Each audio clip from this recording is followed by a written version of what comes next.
we'll start with the opening statement from Coach and then open up for questions. Yeah, obviously solid win for us. Really quality opponent in Texas A&M. One of the best defensive teams in the country, kind of perennially. As long as Joni Taylor's been around anyway, they've been great defensively. And, they had a size advantage, I thought. Really, they were at least taller at every position, so that was something we really focused on was, our rebounding. Was their length going to bother us? We thought they would play some man defense. That's kind of their bread and butter. We hadn't seen that ball screen defense that they played, so took us a little while to kind of figure that out. Made some adjustments in the second half, and I really liked the way we came out in the third quarter. And really a lot we talked about, kind of going off the theme of the big fight tonight with Tyson and what's his name? Who's he fighting? What's that? Jake Paul. Yeah, there we go. Golly, brain fart. So anyway, it was really just like keep throwing jabs, and then eventually, hopefully, we can kind of knock them out. But kind of jab, maybe eventually we do knock them out. And, I thought we shared the ball better in that third quarter. We moved it. I thought defensively we were really good. To out-rebound them by 10 is really good for us, really any night. But to do that was something we talked about. And to win a game where we don't just do it all based off turnovers, which everybody seems to think that's all that we can do. But we really, in the half court, were pretty good until the fourth quarter, which we were not very good. But up until then, I thought we defended unbelievably well and got the offense rolling. And JJ kind of got out of that funk, so that was great to see. Really, really happy for Kylie Blackston to have that night. I know she was frustrated after the last game and didn't get to play, I'm sure, as much as she wanted to. But, yeah, she came and I think had a career high and made 3, so really happy for her. And Jordan Harrison just kind of controls the game with the 8 assists. Kaya Watson does what Kaya Watson does and finishes with 7 steals. So, yeah, it was kind of typical of us. We're still working through rotations, and we're going to have to keep working through that and figuring it out. But keep winning to figure it out is a much better feeling, and solid week, solid win, and we'll take it and move on. Back-to-back games now against Power 4 opponents. How would you rate your team through those 2 games? What did you learn about them? Yeah, it was a good week. 2 completely different experiences with the 2 types of teams that we played. So this one was just going to be athletic, big, physical, guard us, push us, that type of stuff. And we needed to go against that. And Pitt kind of started the game that way and kind of punched us first a little bit. So I thought we responded the way we wanted to.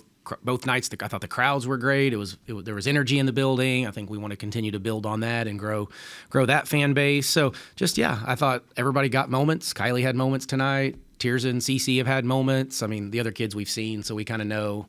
Happy to see JJ settle in. So, I think it was just a big step in the right direction, but long way to go. A lot to work on. You mentioned having the back-to-back. That was your smallest halftime lead this season so far, only 4 points. But then you came out, you forced the first timeout, like you mentioned, one of your guys' goals.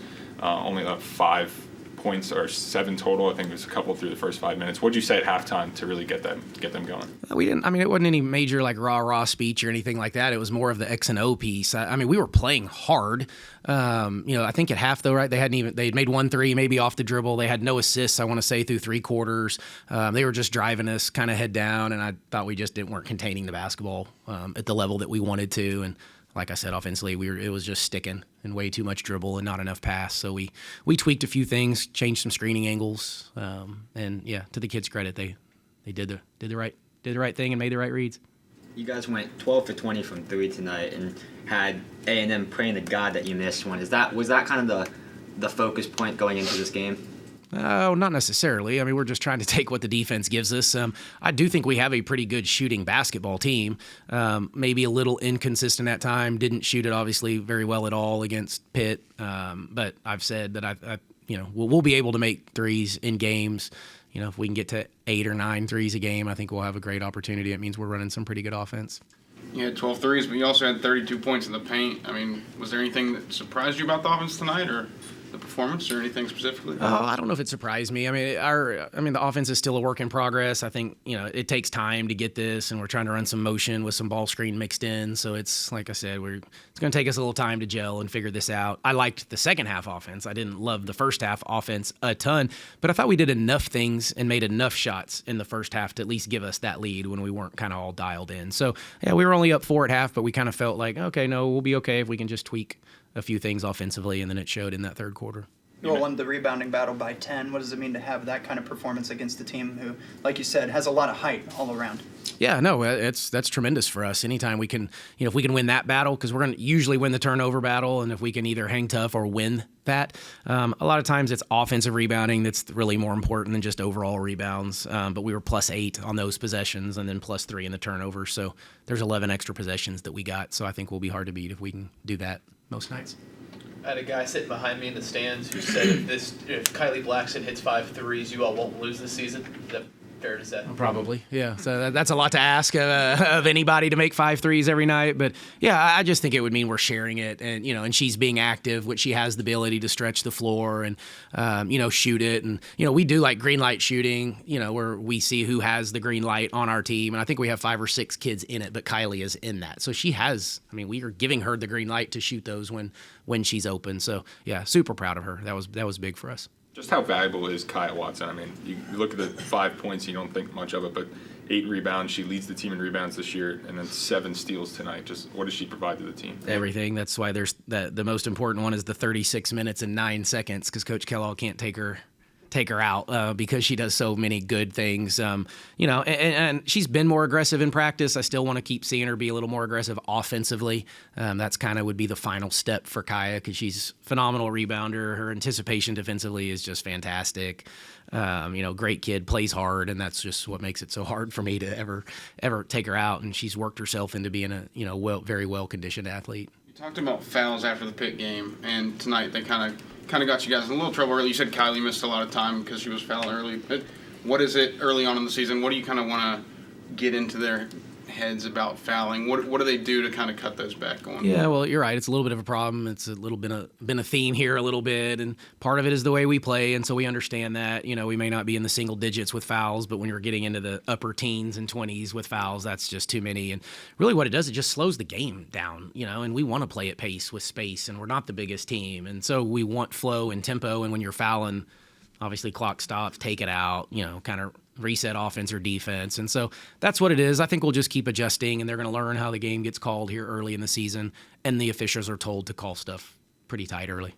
Sydney Woodley didn't tally any stats tonight, but it seemed like she was making life really hard for them on defense, and she seems comfortable enough running the offense. What would you define her role as on this team, or what would you describe her as? Yeah, no, she needs to have a problem. I need to even get her more minutes. She played 10 tonight. She needs to play a little bit more, but she's a elite defender, and she's a nuisance when she's on the ball.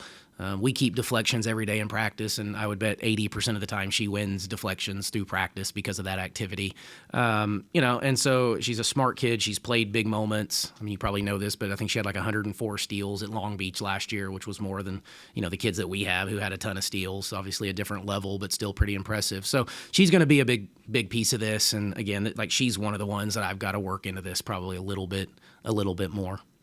You mentioned JJ kind of looked like herself again tonight. Does that instill some confidence in the rest of your team when she's playing the way she can? Yeah, for sure. You're going to feed off of that kid, and when she's shooting like that and finds her rhythm, then I think we're pretty good too. So I know you talked about Kylie making 5, but if JJ gets us 27-2 on most nights, I think we'll be okay. And she won't do that every night, but she stayed the course, and she has been frustrated, and we said it with coaches and I were talking about it at shoot around that. It's coming. I don't know if it was tonight or not, but it was coming, and somebody was going to get the JJ show, and she got in that zone tonight. The first half, you mentioned some struggles there, but specifically maybe a slower start, forcing turnovers. Was that something that they did? Were they good against the press, or were you guys not aggressive enough? Yeah, well, I don't know. I'll have to go back and look at it a little bit, because I thought we were okay. In it. I don't know. We just weren't getting deflections. I don't know if it was their length. They used their 5-player a lot to flash into the middle. We hadn't seen that a ton this year, so we kind of tried to make a little adjustment there. But it also isn't always about turnovers with the press, and so I know everybody thinks we're just trying to get turnovers, but if we're like in the third quarter, I thought they were getting slow into their offense, and it was taking a lot of time, and we can use that press just to take time off the clock, and we should have done that more in the fourth quarter with the big lead, and we didn't do that probably well enough. So it's a versatile enough press. We can change them where it's not just about turnovers, but we weren't as good as we could be. What can you say about the chemistry of this team so far? It looks fantastic when the bench is just so excited for everyone, no matter the minutes or no matter the situation. Yeah, no, great group. Really, really good group. I feel bad because I can't get them all I got 14 of them, and I can't play all 14, and I wish I could because they're great kids, and they come to work. And, I think some of them were a little disappointed tonight, but, they just got to stay the course. And, they're going to have moments, and they're going to get opportunities. But really good group, close-knit team. We don't worry about stuff off the court. I've said that ever since I've been here. Just, they do the right stuff, and they're just fun to be around. How do you go about attacking a team that has a lot of length? It makes it hard on the inside, but it looked like they were playing really good defense around the perimeter, specifically in the first half. So, what do you try to do to get by a lot of that maybe height disadvantage that can affect you on both ends of scoring? Well, you're really trying to manipulate the help. That's where a lot of the rotation comes from. Obviously, they're big, so they're drop coverage, so they're going to try to contest everything at the rim. But that's where like Kylie comes into play. That if you're going to try to do that with her, then she can space the floor. So this was a great matchup for her. That was the plan. Was we were going to space it with her when Jordan Thomas and the CCs and Tirzas come in. We can go get some points that way because we're a little bit bigger. So that's the versatility of this team. Is I think we're going to be able to play multiple ways. But that's the hard part too. Is like Kylie the other night just didn't get as much of an opportunity because the game didn't call for it, and I know that's frustrating for her. But then tonight, like some of the other ones, don't get the opportunity because the game kind of called for Kylie to do what she did just to stretch him a little bit more. Thanks, Coach.